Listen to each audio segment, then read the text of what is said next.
Assalamualaikum warahmatullahi wabarakatuh. Halo anak-anak semuanya, apa kabarnya hari ini?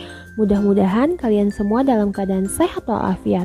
Hari ini kita akan belajar tema 5 mengenai ekosistem, subtema 2 hubungan antar makhluk hidup dan ekosistem. Pembelajaran pertama ya, semangat belajar. Setiap makhluk hidup memiliki kebergantungan terhadap makhluk hidup lain. Manusia memerlukan tumbuhan dan hewan juga memerlukan manusia. Makhluk hidup juga memerlukan tanah, udara, dan matahari untuk mendukung kehidupannya. Rantai makanan. Rantai makanan adalah perjalanan memakan dan dimakan dengan urutan tertentu antar makhluk hidup. Sekarang kalian perhatikan contoh rantai makanan berikut ini ya.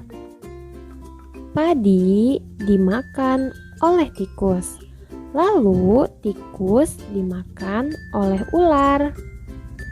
Ular dimakan oleh burung elang. Setelah beberapa waktu, burung elang mati dan bangkainya membusuk, diuraikan oleh makhluk hidup pengurai dan bercampur dengan tanah membentuk humus. Humus sangat dibutuhkan tumbuhan, terutama rumput. Begitulah seterusnya hingga proses ini berjalan dari waktu ke waktu. Di lautan yang menjadi produsen adalah fitoplankton. Fitoplankton ialah sekumpulan tumbuhan hijau yang sangat kecil ukurannya dan melayang-layang dalam air. Konsumen tingkat 1 adalah zooplankton atau hewan pemakan fitoplankton. Sedangkan konsumen tingkat 2 adalah ikan-ikan kecil. Kemudian konsumen tingkat 3-nya adalah ikan-ikan sedang dan konsumen tingkat 4-nya adalah ikan-ikan besar.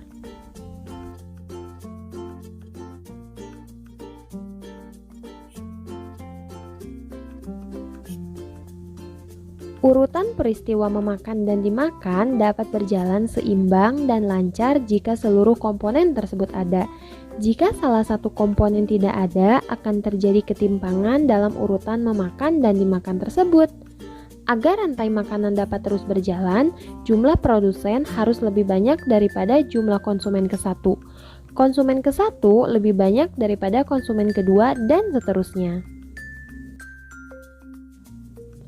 Ada satu lagi komponen yang berperan besar dalam rantai makanan, yaitu pengurai. Pengurai adalah makhluk hidup yang menguraikan kembali zat-zat yang semula terdapat dalam tubuh hewan dan tumbuhan yang telah mati. Hasil kerja pengurai dapat membantu proses penyuburan tanah. Contoh pengurai adalah bakteri dan jamur. Di dalam rantai makanan terjadi perpindahan energi dari satu makhluk hidup ke makhluk hidup yang lain. Anak-anak, sekarang perhatikan rantai makanan berikut ini ya. Kita bahas satu persatu ya. Yang pertama, tumbuhan memproduksi makanannya sendiri melalui proses fotosintesis. Jenis makanan yang diproduksi oleh tumbuhan berupa gula. Oleh tumbuhan, makanan dapat disimpan dalam bentuk biji, batang, buah, dan akar.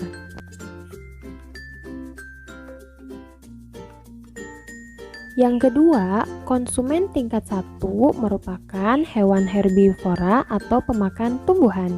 Makanan yang dimakan hewan tersebut akan diubah ke dalam bentuk energi untuk melakukan aktivitas dan bereproduksi.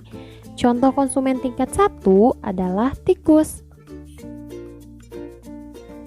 Yang ketiga, konsumen tingkat 2 merupakan hewan karnivora yang akan memakan konsumen tingkat 1.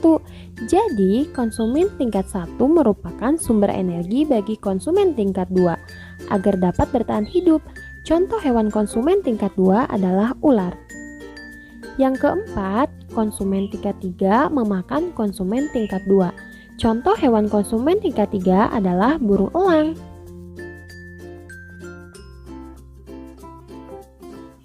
Yang kelima, pada saat konsumen tingkat 3 mati, tubuhnya akan membusuk. Pada proses pembusukan, tubuhnya akan diurai oleh mikroorganisme seperti bakteri dan jamur. Hasil penguraian ini kemudian akan diubah oleh mikroorganisme dalam tanah untuk menjadi sumber makanan bagi tumbuhan. Anak-anak, cukup sekian pembelajaran hari ini. Mudah-mudahan dapat dipahami ya. Wassalamualaikum warahmatullahi wabarakatuh.